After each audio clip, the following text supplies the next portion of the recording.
Hi guys, Littleaussiemel here for my week 14 post VSG surgery update.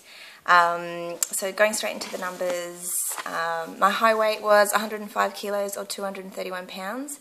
My pre-op starting weight was 97.4 kilos or 214 pounds. This week I weigh 79.3 kilos or 174.5 pounds, so that's a loss this week of 0.8 kilos or 1.8 pounds. So yeah, that's good. This week was a bit of a test because I decided to fiddle around with my carbs and keep them under 40 grams of carbs a day to see if that would bring me a better weight loss for the week. So it's actually a slightly lower weight loss for the week, but I was expecting to have a low weight loss this week anyway. So I guess to sum it all up, I'm probably not going to worry too much about reducing my carbs on a regular basis. I was roughly getting between 50 and 100 grams of carbs a day. So this week, to sort of focus on having to restrict myself with a food group kind of made me feel like I was back in a dieting mentality where I couldn't have certain things, not because my sleeve didn't want them, but because I was following a rule, and I don't really like how that sat with me. I really want to just, for this whole journey to just be about me eating healthy food and eating until I feel satisfaction rather than following rules, because, you know, I did that for so long. Yeah, so I guess going forward I'm just going to be mindful of carbs, but I'm not really going to let it rule my life. Generally, yeah, as I said, I wasn't really eating a lot of carbs anyway, and for it to not have a drastic influence on the scale, yeah, I don't think I'm going to worry. So, but everyone's different, so by all means play around with your own food choices and your daily targets and all that sort of stuff, and whatever works for you, go for it. Two shout outs today. First, they're both Aussie girls. Love my Aussie girls. Downsizing Mel VSG, Melinda, she's a Queensland girl and having her surgery on the 12th of March, and we had a real life coffee catch up during the week, and it was great. We just talked like, you know, like words were going out of fashion, and yeah, and 2 hours went by in a blink, and we'll definitely be doing that again. So if anyone else would like to join us on a Queensland, like a Gold Coast kind of area catch up, you're more than welcome. Brett, VSG Down Under, Brett, by all means, if you want to come along next time, if we don't talk too much for you, you're welcome to come. Also, I took a heap of clothes to Mel as well, but I'll talk about that in a minute actually. The other shout out is for Hayley, Hayes' Journey. Well, I hope I'm getting the channel right. Sorry, I didn't double check. It's Hayes' Journey, or maybe Hayes' VSG Journey. Or I'll put a link in the bottom so that I get that right.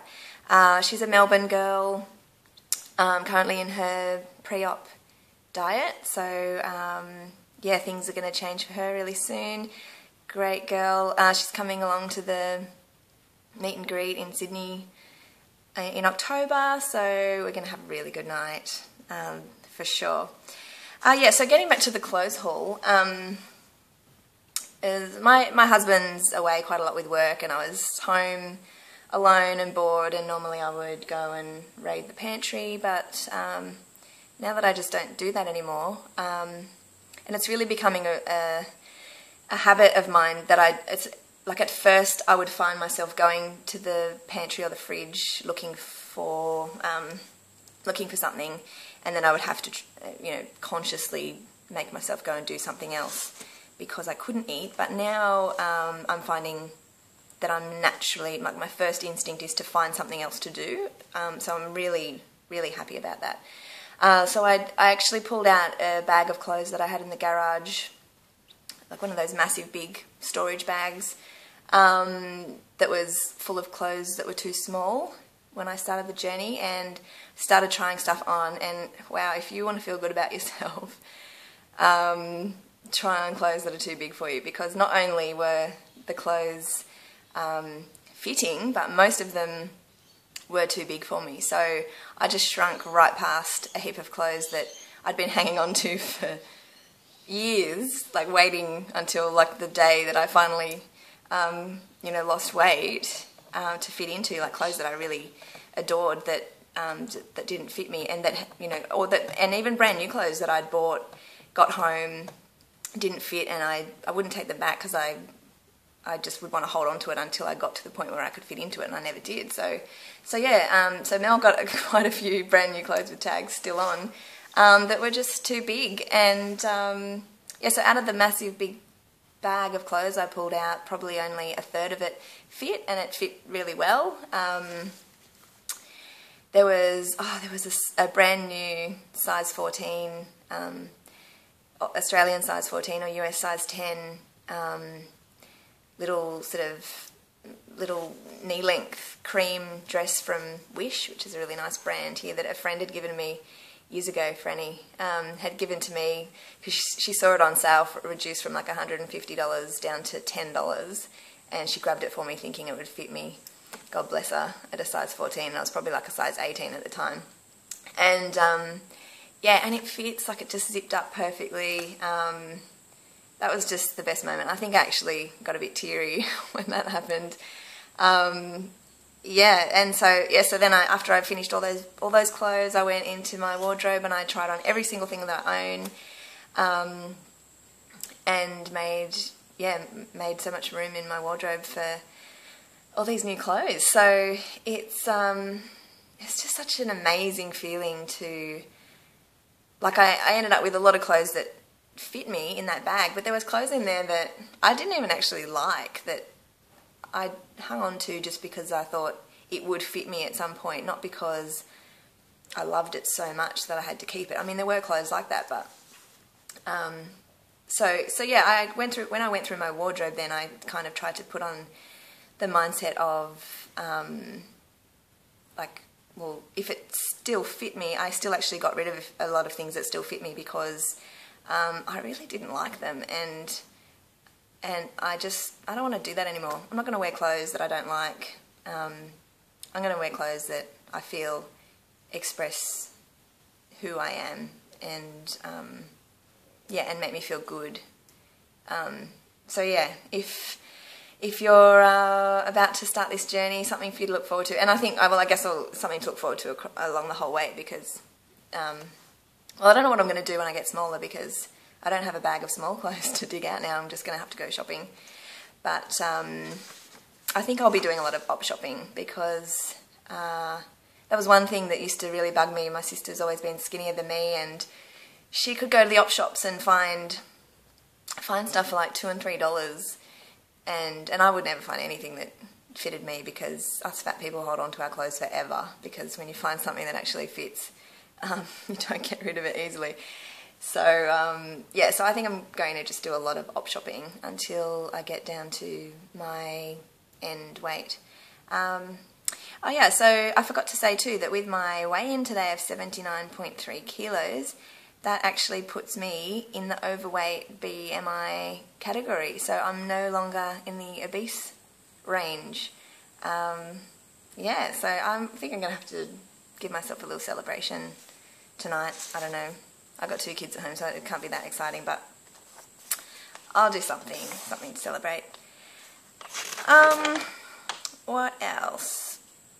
Yeah, so the last session I had with my counsellor, she gave me a heap of take-home material to read, and in it there was a lot of stuff about self-esteem. She wanted me to kind of check back in and see where I was at self-esteem-wise, and you know, now that things are changing.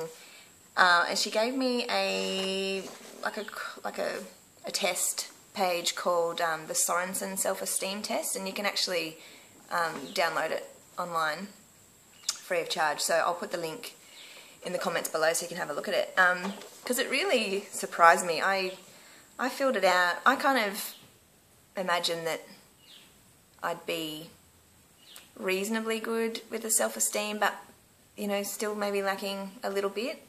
But I scored pretty badly. So I was really, I wasn't surprised that I have an issue with self-esteem, but I was surprised at how much work I need to do. So I really encourage you to go and have a look at that and see where you're at, because it just gives you something to think about. Like, really, self-esteem all comes down to, if you don't feel good about yourself and if you don't value yourself, then you're going to put way too much emphasis on getting that self-worth externally from other people or situations, rather than really feeling it from within. So I think that's really important, and it's something that I really want to instill in my girls too. So I'm going to really focus on learning as much as I can about that over the next few weeks, and see if I can make some progress on the test. Plus, I don't like to fail any test. So that's given me good motivation. Yeah, I was going to make a short video today, and look, it's already 11 minutes. So anyway, I'll just finish up on an NSV that I noticed. Well, it's kind of not really an NSV, because I don't know if it's really a victory, but just something I noticed was, like, when I go to sleep at night and you lie on your side and you've got your knees together, like, I could feel like the bones kind of sitting against each other, like my knee bones sitting against each other. So before, I must have had a nice little fat cushion there to keep me comfy. So now when I lay in bed, I've got to sort of like shift myself to make it so that my knees aren't like perfectly lined up on top of each other. Yeah, so just all these funny things. Who knew skinny people had all these problems? Alright, well, that'll do me for today. I hope you all have a really good week, and I'll talk to you soon. Bye.